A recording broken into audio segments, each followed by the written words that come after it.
శ్రీ స్వామి శరణమయ్యప్ప. భూతనాథ సదానంద సర్వభూతాదయాపర రక్ష రక్ష మహావాయో శాస్త్రతుభ్యం నమో నమః. ఓం గణానాద్వారా గణపతిం హవామహే కవిం కవీన ఉపాస్రవస్తం జ్యేష్ఠరాజం బ్రహ్మణస్పదాన శృణ్వన్నోత విశ్వేదసాదనం శ్రీ మహాగణాధిపతే నమః. ఓం శ్రీ వల్లీదేవ సమేత సుబ్రహ్మణ్య స్వామి నమః.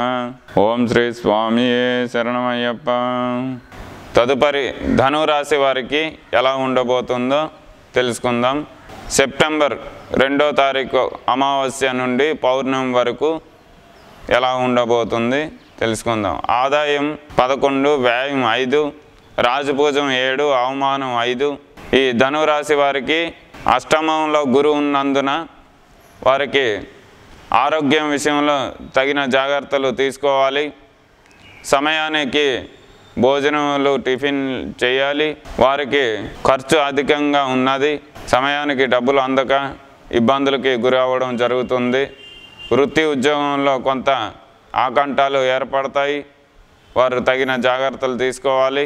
ప్రతి గురువారం బాబా గుడికి వెళ్ళి అక్కడ మేడి చెట్టు ఉంటుంది. మేడి చెట్టుకి ప్రతిరోజు దీపారాధన కంటిన్యూగా చేస్తే వారికి వృత్తి ఉద్యోగంలో ఆకంఠాలు తొలగిపోయి మంచి విజయాలు సాధిస్తారు. కావున ఖచ్చితంగా దీపారాధన మేడి చెట్టు దగ్గర వెళ్ళి చెయ్యాలి. షిరిడి సాయిబాబా గుళ్ళో ధుని ఉంటుంది.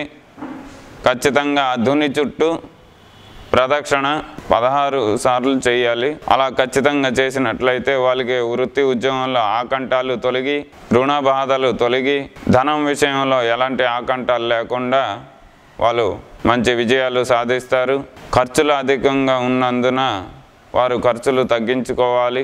నరదృష్టి అధికంగా ఉన్నందున వారు షిరిడి సాయిబాబా గుళ్ళో పూజ జరిపించుకొని లేదా ఏదో ఒక దేవాలయంలో పూజ జరిపించుకొని ఎరుపు క్లాత్లో ఉన్న ఎరుపు జాకెట్ పీస్లో పట్టిక 1/4 కేజీ ముడుపు కట్టి గుమ్మానికి, మన ఇంటి గుమ్మానికి ముడుపు ఖచ్చితంగా కట్టినట్లయితే మనకి నరదృష్టి, నరఘోష, ఈశ, అసూయ దోషాలు పోయి మంచి ఫలితములు వస్తాయి.